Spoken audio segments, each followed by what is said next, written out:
Nabanggit nga sa akin na ito daw pala ay plano na nakuhain ng may-ari. O sige, ganito na lang. Pagbibigyan ko pa kayo ng pero hanggang Pasko na lang. Sa loob ng 6 months o 7 months man, talaga nagtigil na kami sa inyo. Opo. Kayo po ang tatanungin ko, tatay, nanay, ano po sa tingin niyo yung dahilan bakit po kami naghinto sa inyo ng pag-vlog? Dito kami nagkaroon ng tahimik na buhay. Wala sa amin nakikialam. At ang mag-asawang ito ay may isang kahilingan. Hihingi sa atin ng pangalawang pagkakataon si nanay at si tatay na matulungan ulit. Magandang hapon po sa lahat ng mga viewers natin. Ngayon po ay 4 PM na ng hapon at ngayon nandito kami sa isa sa dati nating tinutulungan na talagang sinuportahan din ng marami. Nag-viral din noon talaga sa ating social media. Siguro umabot na din sila ng taon na tinulungan natin noong mga nakaraang panahon na talagang kasagsagan ng pagtulong natin sa kanila noon. At meron lang kasi akong mga nalaman na balita tungkol sa kanila, kaya nandito kami ngayon para nang sa ganun ay malaman namin kung ano ba itong nasagap ko na balita na tungkol dito sa pamilya ni na Nanay Glyza, ni Tatay Budoy at saka po ni Mark. Ayan, alam nyo na. Ngayon ay tara, pasok tayo dito sa bakuran nila para na sa ganun ay malaman na natin ito. Tara po, kasama ko si Commander ni Marco, supportahan nyo pala. At si Rans ay wala, may sakit pa rin hanggang sa ngayon. Okay. Magandang hapon, tatay. Papasok na kami, ha. Long time no see. Hawagin si tatay. Baka yan yung na-miss kay Tatay Budoy, yung kanyang pagiging masiyahin. Nanay Glyza, kamusta? Ha? Okay lang po. Parang may sakit ka. Pansinin at pagmasdan yung mabuti si Nanay Glyza hanggang sa dulo, na tila isang mata lamang ang kumukurap sa kanya at ang kanyang kabilang pisngi ay tila hindi niya naigagalaw. Ha? May sakit na po. Ba't anong nararamdaman? Ba't namumutla ka? Awan ko, bigla akong nagkaganito. Umano lang ang batok ko. Simula kailan yan nangyari? Tagal na po. May ilang buwan na ba kami dito hindi pumupunta? Tansyan niyo pa ba? May halos kalahating taon na ba? Wala pa. Wala pa naman po, parang 6 na buwan pa lang. Mga 6 na buwan, ganyan. Matagal-tagal na talaga tayo ditong hindi napasyal sa lugar na ito, no? Okay, sa mga hindi nakakaalam, mga bagong viewers natin, dito si Nanay Glyza, si Tatay Budoy, sila yung mga ngalakal noon na nakilala namin doon sa dati nilang tinitirhan sa mismong junk shop na meron silang tinutulugan na halos parang nakaupo lang talaga sila. Tapos lagi silang tuluan. Kaya nung time na meron kaming pababahayan na isang tao, si Nanay Shirley, itong munting tahanan na ito na munting kubo na para sa kanya dapat, inayawan nung ni Nanay Shirley kasi medyo may problema siya sa pag-iisip, na siya namang ibinigay ko na lang kina Nanay Glyza at nang makaalis sila doon sa tinitirhan nila yon na talagang hindi ko masabi kung isa bang tahanan o ano. Okay, at si Mark, nasan ngayon? Nasa Calabaca po. Nasa Calabaca. Ay, araw-araw man po napunta yun, nagpapadala kahit 200. Doon na siya talaga nag-i-stay? Doon na siya nakatira? Hindi po, sa Pasko po, nandito po yun, ma-birthday po yun. Pero ibig ko sabihin, hindi na talaga siya dito nauwi. Nauwi man po, bihira na. At minsan daw ho kasi naghahawaling siya eh. Kumusta ang pagtatrabaho ni Mark? Ayos man po. Ha? Ayos man po.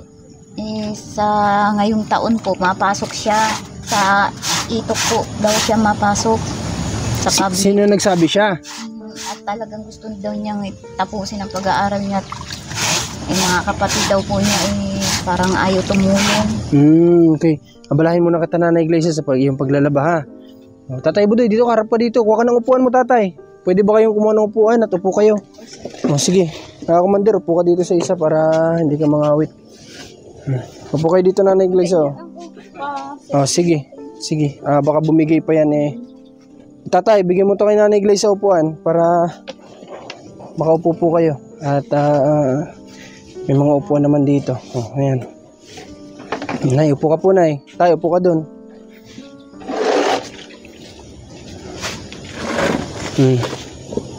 Upo kayo. Pabalahin ko muna kayo sa ginagawa ninyo, ha? Upo ka, nanay, dito. Upo ka. Bigyan taon ka, pero yung nanay. Bibi. Ano yan, pato? Wala all pato. Bibi baga, pato.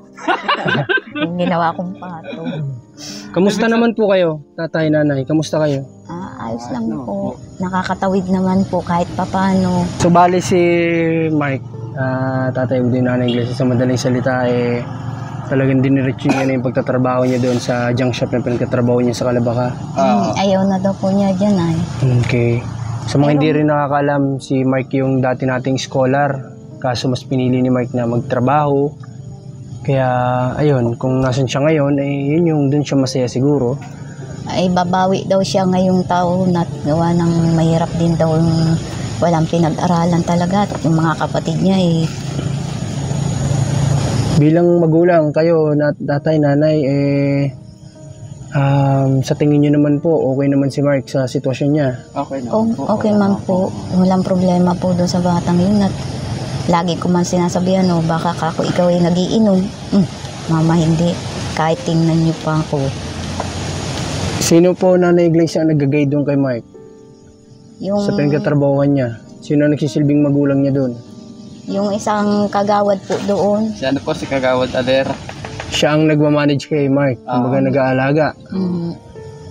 Okay. Kamusta naman ang pangangalakal mo, Tatay Budoy? Okay naman po, nakakatawid naman po sa pang-araw-araw.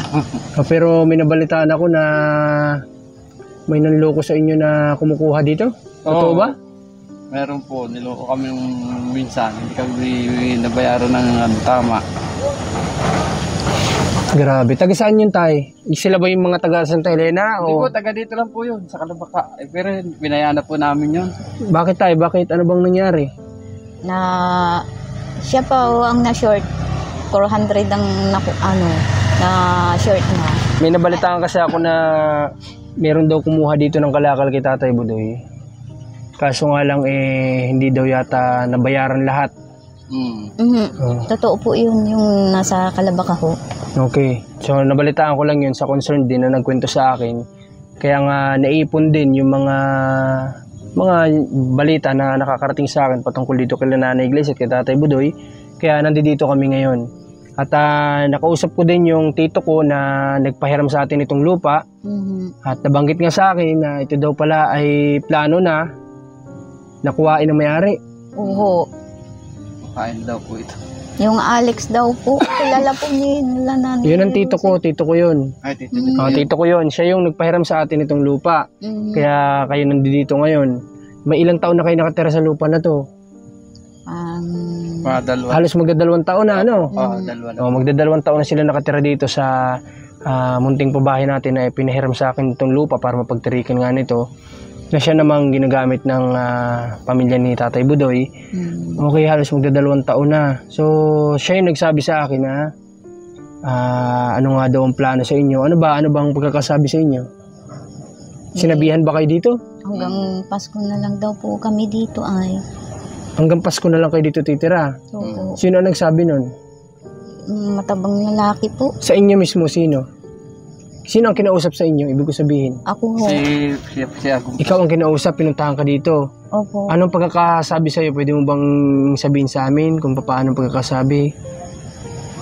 Nung una po, nagtanong po kung sino daw po ang nagpagawa ho itong bahay namin na hindi man lang daw nagsabi sa mismong may-ari. Ay sabi ko, hindi ko po alam. Ang tanungin niyo po kako si Tatay Ed kasi wala po kaming alam kasi ano lang po kami dito, kumbaga ho pinatira lang po kami dito at yung unang matira sana ay inayawan po ito. Sabi, sino bang ano nito? Sabi ko si Ka Marcos po. Tapos sabi niya sa akin, ay, hindi nyo ba alam na ito ay sakop ng lupa namin dito? Ayan ang muhol. Sabi ko, pasensya na po kayo, kuya, hindi ko po alam. Kasi wala man po akong alam dito sa ito. Ano lang po kami talaga, pinatira lang ho talaga kami dito. Sabing ganun ay, o sige, ganito na lang. Pagbibigyan ko pa kayo ng ano, pero hanggang Pasko na lang. Pakisabi na lang dun sa nagbablog sa inyo na sinabi ko. Sabi ko, sige po. Okay. So, ganito kasi yun, bayan. Yung kasing tito ko, dalawa sila na nag-handle nito, matagal na panahon na nitong mga lupain na ito. So, ngayon, nung mga time na naghahanap kami ng mabibilhan ng lupa para mapagtirikan ng pabahay kay Nanay Shirley, wala kaming mahanap na sakto lang para sa kanya. Sobrang mahal. So, nagtanong ako ngayon doon sa tito ko na para malinaw lang din, nagtanong ako sa tito ko kung meron ba siyang alam na lupa na pwede mapagtirikan, at sabi nga niya, pwede naman daw dito since sila kasi ang katiwala dito o sinabi na bahala na kayo diyan kung ano ang gusto ninyo gawin hanggat hindi pa naman kailangan ng pinakang mismong may-ari. Kaya yun, nag-decide yung tito ko na gamitin nyo na muna yan, wala naman magiging problema yan. So ngayon, yung dumating, siguro ay mga anak-anak lang yun ng pinaka-may-ari, mga anak-anak lang. So wala sila talaga diyang alam. Okay, so ano lang, kumbaga, since sila yung pinaka-may-ari talaga, respect talaga sa kanila na kung yun yung desisyon nila, hanggang Pasko daw, bigay sa inyo, no? Bakit daw, ano daw yung plano dito? Hindi mo po sinabi. Tapos Lalagyan lang daw po ng bakod ito, yung gate. Okay. Tapos kung sabi yun ay binabaha. Sabi, mag-iingat na lang kayo muna dito, pero hanggang Pasko na lang po kayo dito makikita. Yun ang sabi sa inyo. Okay, pero kayo mag-asawa, since kayo mag-asawa, napag-uusapan nyo, anong plano ninyo?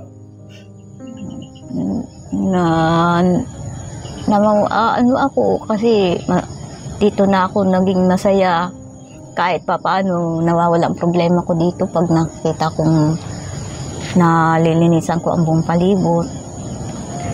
Naga ng pakiramdam ko kung yun ang desisyon ng may-ari, wala man po kami magagawa. Kumbaga kasi dito, kahit pa paano may nagagawa-gawa si Nanay Gleisa dito. Nakakapaglinis, nakakapag-alaga sila ng mga manok. Nakakapagtanim-tanim ako ng mga halaman. At sabi nga nila masaya naman daw sila dito sa lugar na ito. Kaya nga nakikiusap sila sa atin dati na baka pwedeng hindi na sila dito mapaalis. At ang sabi kasi sa akin ay noon pa man na nag-vlog pa ako sa inyo, di ba? Paulit-ulit ko sa inyo sinasabi na kung ito ay luluti-lutihin ng mga time na yon, kukunin namin ni Commander ito para hindi na kayo dito aalis, di ba? Sabi ko sa inyo yun. So ngayon, inaantay natin yung desisyon nila kung ano ba yung magiging pinakang plano, pero narinig ko na naman ulit yun na luluti-lutihin nga talaga. Inaantay lang matapos yung tulay. Di ba? Ang problema natin, kung hanggang Pasko yung sabi sa inyo, yung tulay, matagal pa yun matatapos. So ibig sabihin kung kailan niya matapos, tsaka lang ito maluluti-luti. Ang isipin natin ngayon, saan kayo titira pagkatapos ng Pasko? Kasi kung ito luluti-lutihin po, wala pong problema at pwede naman namin itong kunin ni Commander at dito pa rin kayo titira. Maaari lang po. Dito na lang talaga kami at kasi dito kami nagkaroon ng tahimik na buhay. Wala sa amin nakikialam. Pangalawa, dito masasayang namin dito. Memories ninyo. Kahit na kami mahirap, at least kahit pa paano gumagana ang pakiramdam ko kasi pag nakakita kung ang bahay namin. Okay. Kasi paano ba yan? Okay, kasi kung hanggang Pasko hindi pa tapos ang tulay nun. Hindi pa po. Matagal pa po yung matapos ay. Kung matapos ang tulay, wala na problema at pag-usapan nga namin ni Commander na kukuha talaga kami dito sa pwesto na ito. At kung ano yung makuha namin, pwede kayong tumira. Kaso nga lang, paano kayo? Saan kayo titira after ng Pasko na yun? saan muna kayo pwedeng kung ako lang may malaking bahay, why not? Doon na lang kayo pagawa na sa gilid na, wala naman kaming malaking bahay. Hanggang ngayon nga, nangungupahan pa din kami, di ba? Hindi pa tapos yung papagawa namin na bahay, hindi pa man lang nga nasisimulan, dahil na-scam nga kami. Paano kayo? Kung maaari lang po sana, makikiusap muna po ako dun sa may-ari mismo dito na hanggang makahanap kami ng pwede namin lipatan. Kasi wala na ho talaga kaming ibang malilipatan kasi nagkakaproblema din po si Tatay Ed dyan sa yun sanang mata dyan o may karatig ng nila na Nerusit mataas. Kaso may problema daw po si Tatay Ed. Okay. Ikaw, Tatay Budoy, bilang padre de pamilya, anong plano mo? Ganun po, makikiusap talaga po kami muna dun sa Bait naman po siguro yung may-ari nito na hanggang hindi po kami nakakahanap ng malilipatan. Huwag na muna po sanang paalisin kami. Okay. Ito nakakalungkot mga kababayan na nangyayari sa binibigyan ng bahay kapag hindi sariling lupa. Kaya kami talaga sa totoo lang ni na commander noon, iwas na kami doon sa mga bagay na ganyan na magpapabahay ka, tapos makikihiram lang ng lupa.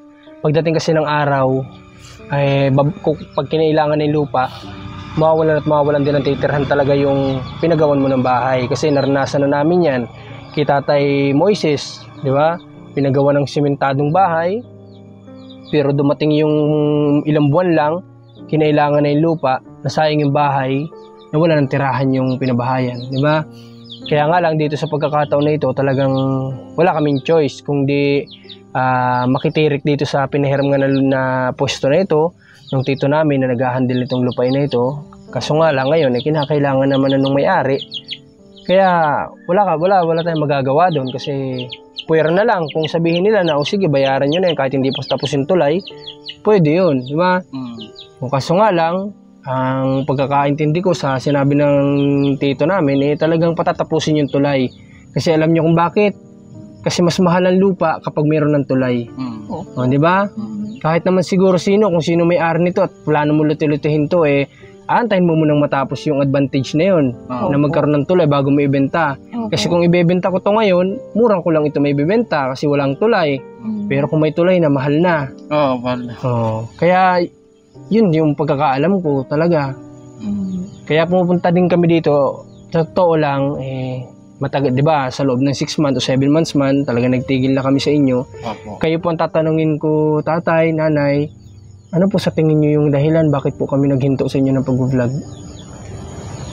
Hindi. Yung pagkakaalam ninyo sa sarili ninyo, kung ano yung nakita ninyong dahilan. Siguro po yung pagkakamali ni Unad sa kanong anak ko. Ang akin lang naman po, gusto ko pong bigyan pa po ng isa pang pagkakataon na matulungan pa kami kahit sa huling sandali lang po. Bibilitin po itong mag-ama po magbago na. Kasi sa totoo lang po, ang hirap din po ako ngayon dahil sa kalagayan ko. Panginoon na lang ang nilalapitan ko para mabuhay. Okay, ganito po nanay. Sige, ganito ha. Para alam nyo din, kasi umalis na lang din kami ng walang pasabi sa inyo, di ba? Opo. Sabihin ko sa inyo, unang-una, naramdaman kasi namin na hindi ninyo pinapahalagahan yung mga tulong na binibigay namin, di ba? Sa loob ng halos 1 taon, mahigit ko kayong tinulungan din. Mula't simula nung nandoon pa kayo sa Kalakalan, talagang nakita nyo naman yung effort namin sa inyo, di ba? Ginawa ko lahat. Wala kayong service, binigyan ko kayo ng tagi-isang service na mag-ama. Gusto nyo ng pangnegosyo, binigyan ko kayo ng munting pangnegosyo. Kaso hindi rin napahalagahan. Diba? Tapos yung mga tulong na binibigay sa inyo, yung pakaramdam namin na gada punta namin dito parang walang nagbabago. na kahit paano nandito naman kaming umaalalay, pero bakit paulit-ulit pa rin na parang walang nangyayari sa buhay ninyo. Naiintindihan po namin yun. Sunod pa yung kay Mark. 'Di ba? Scholar namin si Mark. Bayad lahat ng taon niya, pero hinintuan niya yung pag-aaral. Mas pinili niya magtrabaho kasi nasanay nga siya na kumikita ng pera, may hawak laging pera. Ngayon po hirap din po yung bata ko at gawa ng pag dinadala sa akin konting panggastos sa inyo. Bumili kang gamot mo. Okay. So dito ba nag-stock kayo ng kalakal dito? Kasi nakita ko may nakasulat kayong karatula na junk shop. I-stock pa ako dito ng kalakal. Oo, nag-i-stock na kami talagang Okay, kasi yun yung suggestion ko sa kanila noon pa man na itong space na ito wag nilang sayangin. Ang gawin nila ay magsarili sila. Susubukan ko ulit na kausapin yung tito ko, no? Kasi siguro naman sa tinagal-tagal niyang naghawak nitong lupa na ito ng panahon, siguro naman kahit paano may lakas siya sa may-ari nito. Ha? Opo. Okay. Susubukan ko, ha? Kasi ang balita ko yung dyan sa may dito yung isa naming kamag-anak dito na dyan din pinatirik ng bahay nung tito ko, hindi naman sila paalisin, no? Opo. Kaya susubukan natin, ha? Susubukan ko yung magagawa ko, ha? Opo.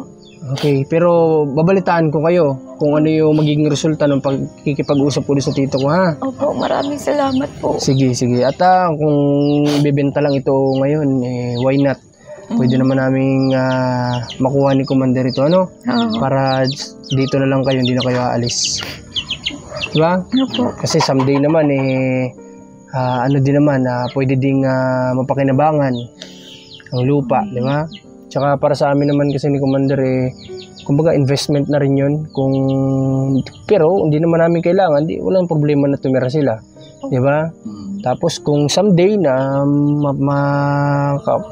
angat-angat na sila sa buhay at may kakayanan na at makapag-decide sila na maglumipat o baka pakinabangan naman namin ni Commander kung ano yung binili namin, di ba? Pero pwede silang tumira hanggat kailan nila gusto, hanggat di naman namin masyado kailangan kasi meron naman kaming lupain ni Commander sa Isabela na pinatataniman. Ito kumbaga stock lang, investment lang din.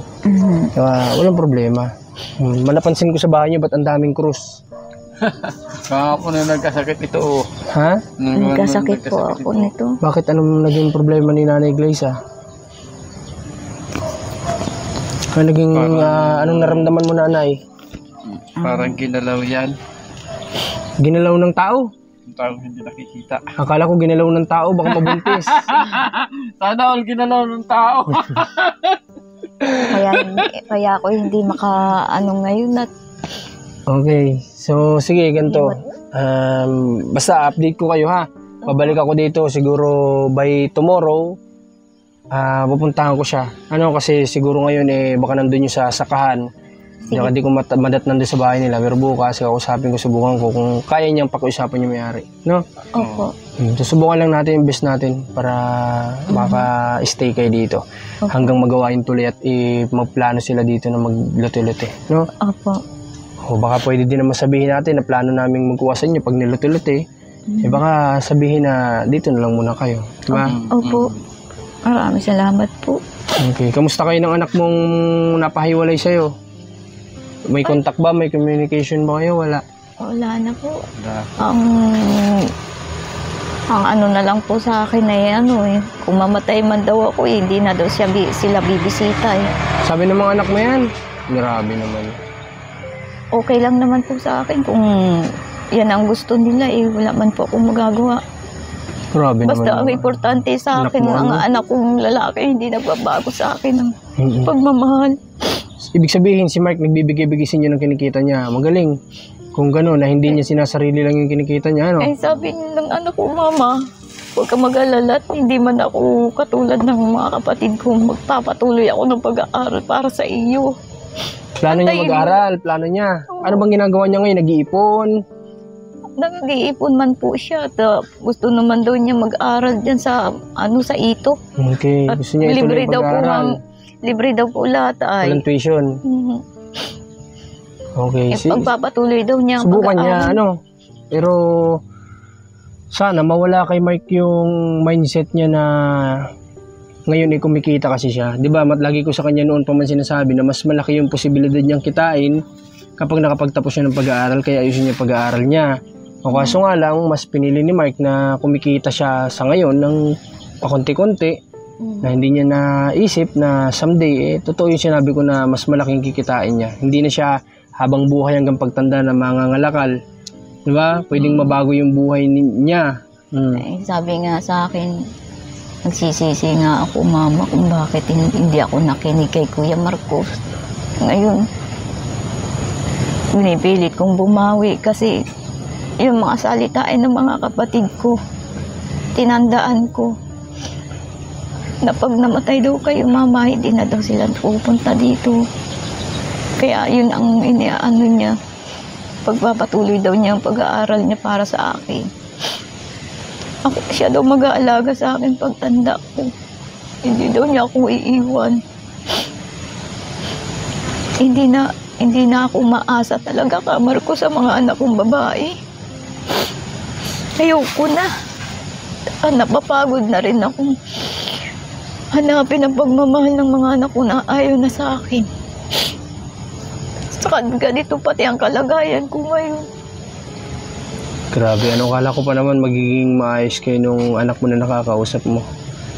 Nalaso na mga isip. Nalaso ng isip, Nalaso ng isipan, Kaya, Ang inabis ng isang ina, hindi nila naramdaman. Kung noon pinatay ko sila, hindi sana ako ganito. Kaso hindi ako masamang tao na mamamatay tao ng anak. Binuhay ko silang lahat. Doon pa lang pasasalamat na yun. Kahit na hindi mo man sila naitaguyod ng ikaw.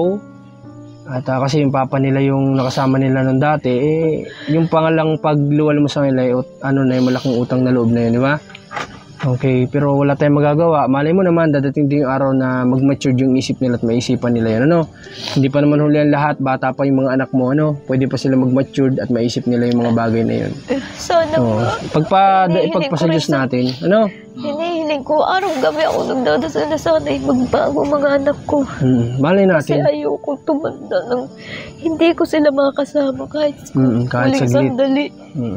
Sige, hayaan mo, nanay, at basta pag-pray mo lang yan. At mga kabayan, humihingi sa atin ng pangalawang pagkakataon si nanay at si tatay na matulungan ulit. Kasi nga halos 6 months na talaga tayong tumigil dito kasi nag-decide na talaga ako noon na i-stop na talaga ako. Kasi nga ang dami sa akin nakikipag-usap, pati mga sponsor na kami na sa iyo, Marcos, na naawa sa ginagawa mo sa pamilya nila, parang wala nagbabago. Stop mo na lang, hanap ka ng ibang deserving din na matulungan. Pero sa ngayon, na may problema nga sila at mawawalan sila ng tahanan, humingi sila ng pangalawang pagkakataon sa atin, wala naman pong problema yun. Wala naman problema ang magbigay ng pangalawang pagkakataon, di ba? Sa totoo lang, marami ng pagkakataon bigay ko sa inyo, pero Ngayon po talagang anuhan namin talaga yung mga ibinigay niyo po sa amin. okay. Hindi namin binabaliwala. Kasi wala na kaming ibang matatakbuhan sa ngayon. Sige po, Nay. Basta ang gagawin ko bukas, kausapin ko yung tito ko, ha? Opo. Tapos update ko kayo the next day. Pupunta ulit ako dito para balitaan ko kayo, ha? Opo, maraming salamat Sige po, Nanay, Tatay. Basta huwag niyo masyadong isipin kasi baka lalo kayong magkasakit, Mahaba-haba pa yung Pasko, marami pang pwede mangyari. November pa lang ngayon, marami pang linggo yan na dadaan, ha? Opo. Okay, sige. Maraming salamat po sa inyong muli. Sa mga viewers, baka may gusto kayong sabihin sa dati yung mga manonood. Sa mga nanonood po sa amin dati, humihingi po ako ng isa pang pagkakataon na makikita muli kami ng mga tao. Yung ibinigay niyo po sa amin, talagang pinagmubutihan na ho namin. Katulad pa rin po ng dati. Okay, sige nanay. Ikaw tatay, may gusto ka ba sabihin sa mga viewers mo? Sa mga viewers ko po, huwag po kayong mag-alala. Andito na po si Tatay Budoy. Ang asawa. Hindi na mawawala po. Ayan si Tatay Budoy, kahit may problema, masayahin pa rin. Okay, so yun. Basta, bibigay ako ng update after ko makipag-usap. No, kung nandiyan yung may-ari nito, why not kausapin din natin. Para na sa ganun ay direkta na doon. Okay, hindi na natin padadaanin kung kani-kanino. Pero kung wala, at yung tito ko lang may communication, di sa kanya tayo magsasabi. Sa tingin ko naman nga, sa tinagal-tagal nila dito na mahala, baka naman kahit paano may konting boses sila dito. Hanggang at hindi nila napagdidesisyonan ito na ibenta.